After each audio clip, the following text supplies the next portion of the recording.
تو میں عرض کر رہا تھا کہ زنا اس لیے حرام کیا گیا کہ عورت کا وقار بڑھے، عورت کو سیف اینڈ ساؤنڈ کیا جائے، عورت کو محفوظ کیا جائے، عورت کی عزت کو بحال کیا جائے، نہ کہ شتر بے مہار بنا دیا جائے اسے، نہ کہ بازاروں میں لا کے اسے حقوق کے نام پہ اس کی عزت سے کھیلا جائے، اس سے اپنی ہوس کو پورا کیا جائے، اس کو بازار کا ایک کھلونا بنا دیا جائے۔ یہ عزت اور وقار بھی اللہ رب العزت نے دیا ہے۔ اور تیسری وجہ کہ زنا کو اللہ رب العزت نے کیوں حرام کیا ہے، اس لیے کہ اگر زنا کے ذریعے سے اگر حمل ہو جائے، پریگنینسی سٹارٹ ہو جائے، تو بتائیے اس بچے کا وارث کون بنے گا؟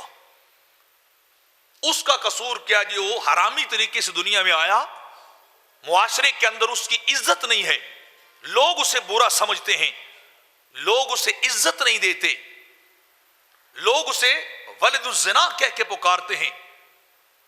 اس بچے کا پھر کیا قصور؟ اس کی تربیت کا کون ذمہ دار ہوگا؟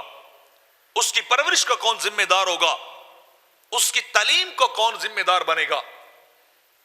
تو آنے والا بچہ آنے سے قبل ہی احساس کمتری کا شکار، اور اس کا سٹیٹس معاشرے کے اندر پہلے سے وضع ہو گیا کہ یہ حرامی بچہ رہا ہے، اور عمر بھر وہ اسی چیز کے اندر ہی مبتلا رہتا ہے، اسی احساس کمتری کے اندر ہی مبتلا رہتا ہے کہ لوگ میری طرف انگلی اٹھاتے ہیں، میری تربیت کیوں نہیں کی گئی؟ فلاں کی بچے کی تربیت تو کی گئی، فلاں کا بچہ سکول پڑھتا ہے تو مجھے کیوں نہیں سکول پڑھایا گیا؟ وہ بعد میں ڈاکو بنے، وہ بعد میں چور بنے، وہ بعد میں معاشرے کے لیے کلنک کا ٹیکا بنے۔ تو خود بتائیے اس بچے کا قصور کیا ہے؟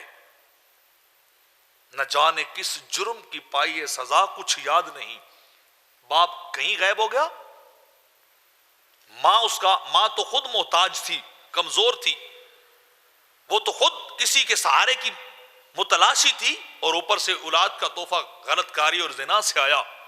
تو پیدا ہونے والے بچے کا جرم کیا جس کی پھر ایک ایک سانس کا گناہ اس زانی باپ اور زانی ماں کے کھاتے میں لکھا جاتا ہے، ان کے نام اعمال میں اکاؤنٹ ہوتا ہے، جتنے سانس وہ لیتا ہے ایک ایک گناہ باپ کی طرف جاتا ہے، ایک ایک گناہ ماں کی طرف جاتا ہے کہ تم غیر قانونی اور بے حیائی کے طریقے سے اس کی پیدائش کے ذمہ دار بنے تھے، تم اس کو دنیا میں لانے کے ذمہ دار اور پھر اپنی ذمہ داری کو نہیں اٹھایا۔